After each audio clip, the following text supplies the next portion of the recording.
Hello, ladies and gentlemen. We're here for Regional Focus. It's Focus on the Arts. We're at the opening for Nancy H. Nixon's show. It's Recent Works, Figurative Landscape, and Icons. And we're going to pass it over to Nancy. Thank you, Bill Parks, for starting this whole series as well. Thank you, everyone, for coming to the reception. I actually moved back to this area after 22 years of absence. I grew up here.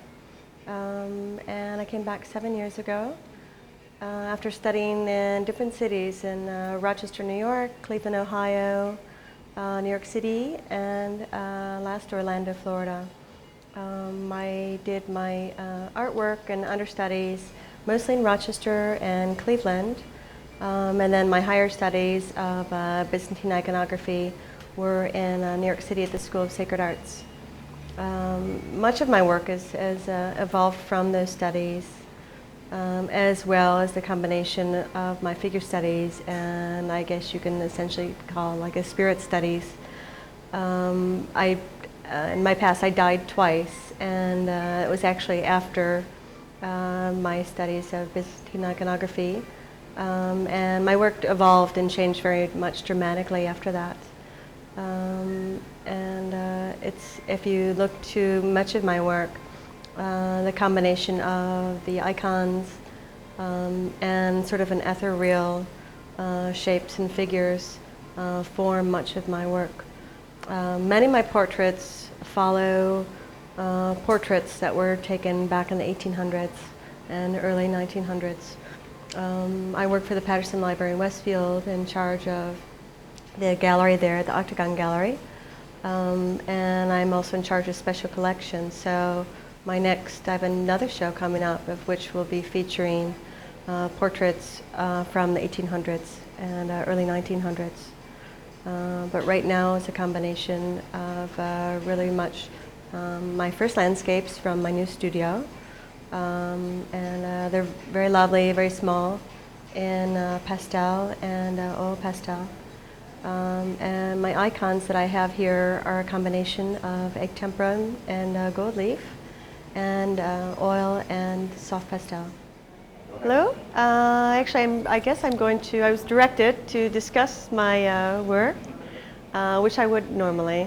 And I started a number of pieces specifically for this show, as it was a show idea based around iconic images from my head, from my memory, as well as from various studies.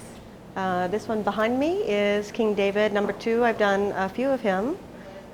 He's one of my favorite iconic images. I've done him in egg tempera, I've done him in acrylic, I've done him and now in pastel. This next one is a combination of acrylic and watercolor and oil pastel. Three Angels Coming. It's based on the idea of my first and second deaths.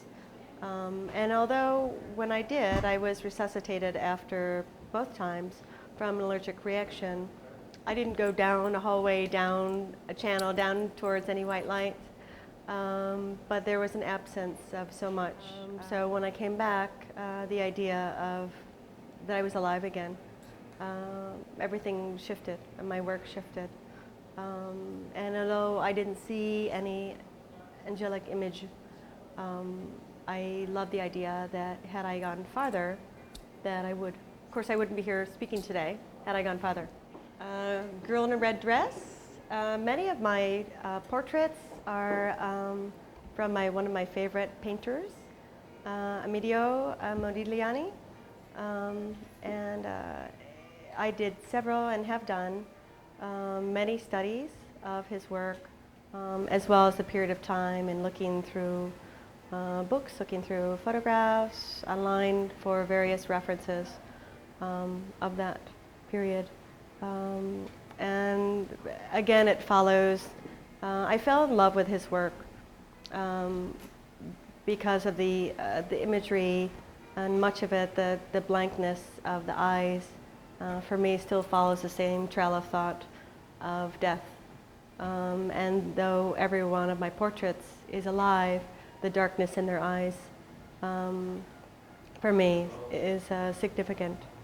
And whether it's a coming back or I don't know.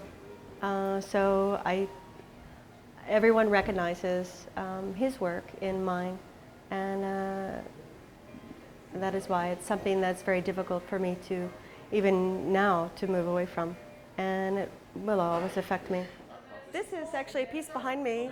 I'm in a new relationship, and this is a first piece dedicated to him. Before he left, he was gone for several months. I made him model for me and asked him, and I said, you know, if you're going to be in a relationship with an artist, you have to get comfortable with the modeling. So he was very game for it and had a great attitude and agreed. So this is the first piece of him. His name is Jake.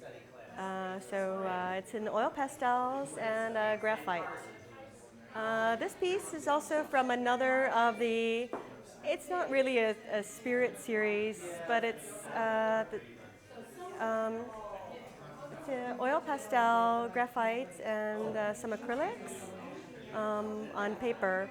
And it was dedicated to the idea of after death experiences or near death, that someone's looking over us. This actually is supposed to be me with images and spirits, of whether it's my ancestor, whether it's friends that have gone before me, and this is dedicated to them. This again is for my portrait series, following the form of Modigliani, it was a combination of images that I saw from photographs, and the idea of a sort of a dark, chilly morning that I imagined that would fall on you in distress when you have nothing but petticoats and no down jackets and war mittens. It was different time periods. One of the many icons that I've painted, I've actually kept this for myself, although there is a price on it, but I'm not terribly comfortable parting with it. When I studied at the School of Sacred Arts in New York City, my mother and I actually took the class together, and my mother's a painter as well. Her mother was a painter, and I come from a family of artists. This is in the traditional style of Byzantine iconography, and it follows the traditional format, 15 coats of gesso with a burnishing clay and egg tempera. You actually write icons and not paint them because it's an old world technique, and you're supposed to be given through the hand of God, not your own artistic licensing, but you're supposed to be actually directed. And this was essentially my first directed piece. It's still lovely. It's after I finished painting it, I had to apply a coat of linseed oil and then place it in the oven. And I had to watch it sit in the oven for a couple of minutes at 250 degrees while the linseed oil baked into the board.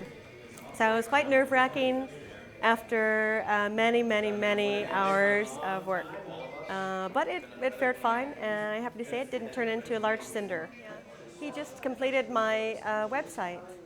Actually, it's just nhnixon.com is my website. Ah, great.